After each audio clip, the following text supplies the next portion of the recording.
nesibindi sokufika ngizokhuluma phambi kwabantu ngempilo yami. Sure. Because ngiphilile impilo emnandi, impilo enhle, ngaba nakho konke kuhamba konke. Ningizimu Afrika, Mzansi, sanibonani.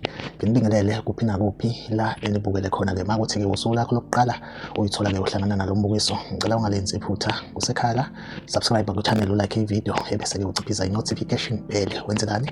Wenzela ukuthi-ke uma ngifaka ivideo uthole i-notification, then ngokushesha bese uyangena kwivideo uyayibuka. SikuChannel TV siyaqinisekisa-ke ukuthi-ke sikulethela-ke lolo daba olusuke lusematheni ngalolo suku. Nganza kwethu sikubhekela-ke nje okuyizona ey'trendayo njengamanje la eSouth Africa. Njengamanje udaba okuyilona olutrendayo uma uzongena ku-Facebook, ey'nkundleni nje zokuxhumana njalo njalo, iko-TikTok, udaba lomculi owaduma kakhulu kule minyaka edlule, ngabe u-2006 kuza mhlambe ko-2010 kanje, u-Elvovo Dirango. U-Elvovo Dirango-ke siyamazi thina esasesiphapheme ngalezi ayikhathi ukuthi kwakumculi we-kwaito owayenza kahle kakhulu ngalezi ayinsuku. So kwaba khona-ke ukuthi awe endimeni. Isizathu-ke sokuthi awe endimeni sisibonile u-Elvovo Dirango kule minyaka edlule uke waba sengozini yemoto, walimala nje kakhulu impela, wahamba nge-wheelchair.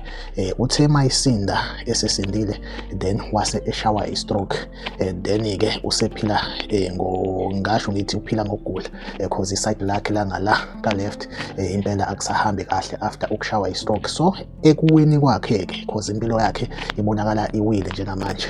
Kade-ke uyatrenda namanje, utrende emva kokuthi ezwakale noma ebonakale emsakazweni iGagasi FM interviewer uLinda Sibiya echaza nje usizi lakhe lokuthi abantu owayitshela ukuthi abangani bakhe okwabantu ayesendimeni nabo njengamanje bamjikele, uze wabala ukuthi mhlambe 2-3 abantu abake bafika kubo ngenkathi egula, elinyazwa imoto kanjalo njengoba egula ne-stroke njengamanje. So ingathi zawethu kuyinto etrendayo njengamanje.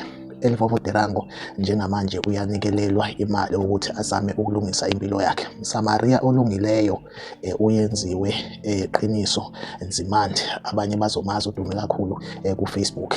Ntokazi yenze ipost nayo ikhombisa ukuthi-ke udaba luka Elvovo luyithintile, wasecabanga ukuthi ngoba nginama-followers amaningi ake nginxenxe abantu bekwazi ukuthi belekelele ngalawo mashumi bewafake kwi-account ka-Elvovo. So kuyenzeka-ke lokho kakhulu, abantu baseNingizimu Afrika bayanikela nje kakhulu kwi-account ka-Elvovo oku-Capitec. Njengamanje isivinini sabantu abanikelayo njengamanje imali isidlulile ngisho ku-200,000 in 24 hours. Singayibona futhi ibheke ku-1 million. Nayo-ke into eyenzakalayo, abantu abayi nganxanye bengemanzi. Abantu abanye abanye bayamnikelela nabo bayazulana nesimo abhekene naso, but kunabantu abathi u-Elvovo ngesikhathi esi-right empilweni akazange abuyisele emphakathini.